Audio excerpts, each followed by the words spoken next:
Hola, ¿cómo está? Mi nombre es Luis y hoy día vamos a hacer otro video tutorial acerca de la palabra de Dios.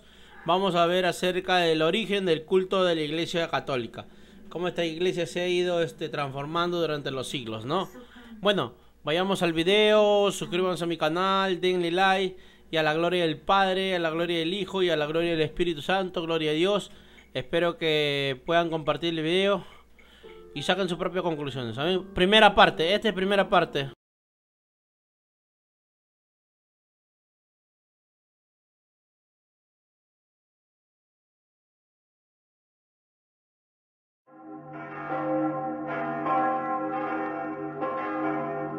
Cualquier habitante de América Latina podría pensar que se trata de la iglesia más grande del mundo. Sin embargo, no es así. Hablando en términos de población mundial, el cristianismo es la fe más grande, con un 32% de la población mundial. Sin embargo, el cristianismo está dividido en muchas iglesias, de las cuales la católica es solo una de ellas, aunque ciertamente la más grande, conteniendo al 55% de la población cristiana mundial. En cambio, la fe musulmana contiene al 20% de toda la población del planeta. Esto significa un número aproximado de 1.200 millones de musulmanes, contra apenas un poco más de 1.000 millones de católicos en todo el mundo. Evidentemente, la fe musulmana tiene mayor número de adherentes que la Iglesia Católica Apostólica Romana. Sin embargo, este punto nos lleva a una pregunta que le quita el sueño a muchas personas. ¿Por qué la fe cristiana está dividida? O lo que es lo mismo, ¿por qué hay tantas denominaciones o iglesias cristianas diferentes? Para conocer la respuesta, debemos remontarnos algunos cientos de años atrás, hacia la época del mismo ser que ha dado origen a la fe mayoritaria de un continente en el que ni siquiera nació, Jesucristo. Jesucristo nació judío, pueblo que posee una fe propia conocida como judaísmo, por lo cual Jesucristo fue educado creyente de esa fe. Significaba que adoraba en las mismas sinagogas que sus compatriotas.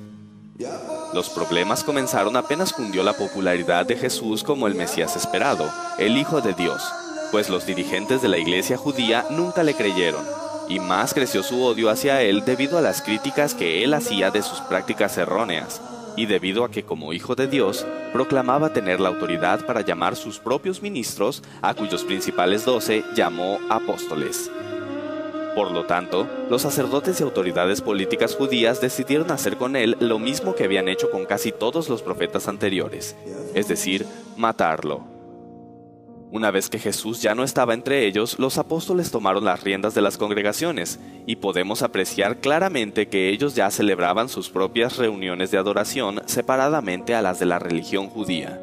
La razón era muy sencilla. Los seguidores de Cristo lo aceptaban como el Hijo de Dios y el Salvador, cosa que los judíos no han aceptado hasta el día de hoy. Después de la muerte de Cristo, los judíos continuaron persiguiendo a los cristianos. También los romanos se sumaron a la persecución. Una vez que los apóstoles y muchos de los creyentes en Cristo fueron muertos, la iglesia cristiana antigua tuvo que ingeniárselas para continuar funcionando, pero esto conllevó muchos problemas, pues comenzaron serias discusiones referentes a diversos puntos de doctrina, ya que no había voces que los miembros de la congregación reconocieran como autorizadas para dar una respuesta satisfactoria. Para tener un ejemplo de cómo la doctrina cristiana original fue sufriendo modificaciones con el paso del tiempo, basta con repasar la lista oficial de papas y los hechos más trascendentales que hicieron durante sus administraciones, tales como ordenar a las mujeres para entrar a la iglesia con la cabeza cubierta en el año 67 al 76, la institución del agua bendita entre el año 105 al 115, etc.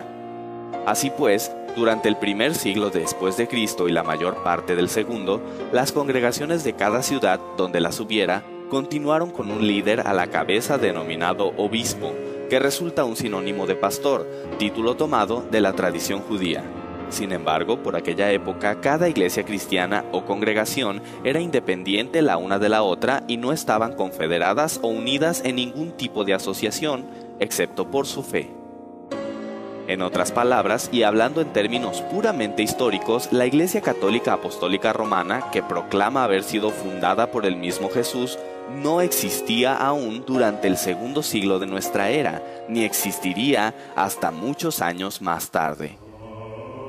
Como es bien sabido, la máxima autoridad católica es el Papa, y los católicos afirman que el primer Papa fue el apóstol Pedro. Empero, en ninguna parte de la Biblia se menciona que Pedro haya sido nombrado Papa por Jesús, y esto es porque la palabra Papa no fue aplicada al máximo dirigente católico sino hasta el siglo XI, cuando Urbino II, obispo de Roma, propuso que se usara ese término para denominarlos, pues hasta ese año, 1093, se les llamaba Pontífice Romano u Obispo de Roma, o sea, que en realidad el primer papa no fue Pedro, sino más bien Urbano II. La razón es obvia. Pero, ¿por qué la máxima autoridad católica estaría en Roma? ¿No resultaría más lógico que estuviera en Jerusalén?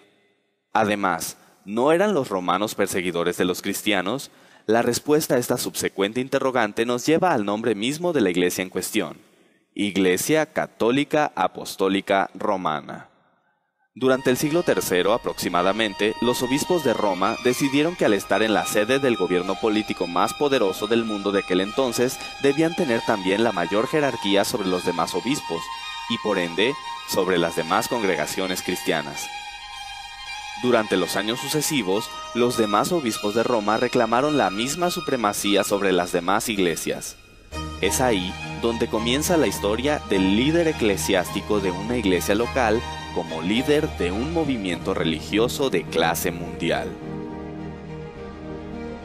Para justificar su reclamo de hegemonía, argumentaron que Pedro, sucesor de Cristo en el liderato de su fe, había sido el primer obispo de Roma. Sin embargo, como ya hemos mencionado antes, el obispo era la persona a quien se ponía al frente de una congregación para que se hiciera cargo de ella.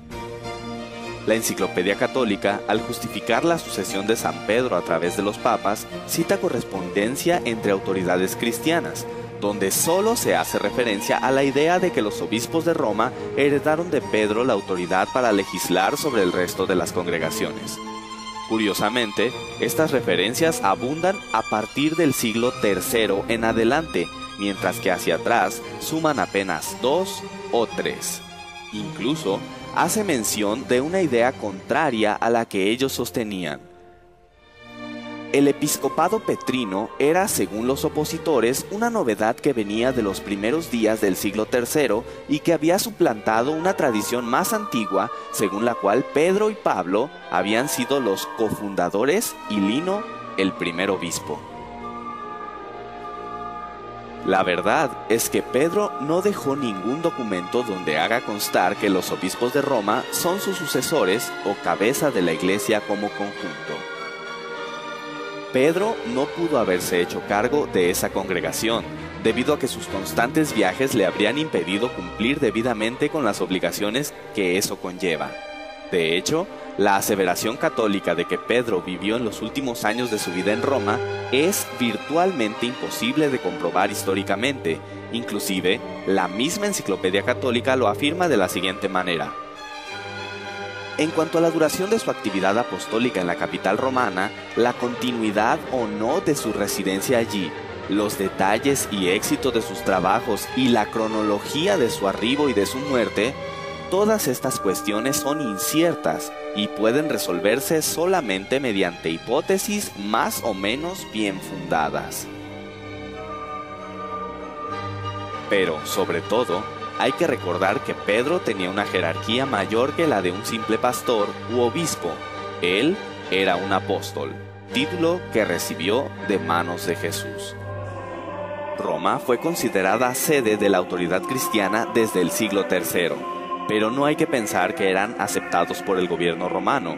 Como hemos mencionado antes, aún eran perseguidos tanto por judíos como por romanos.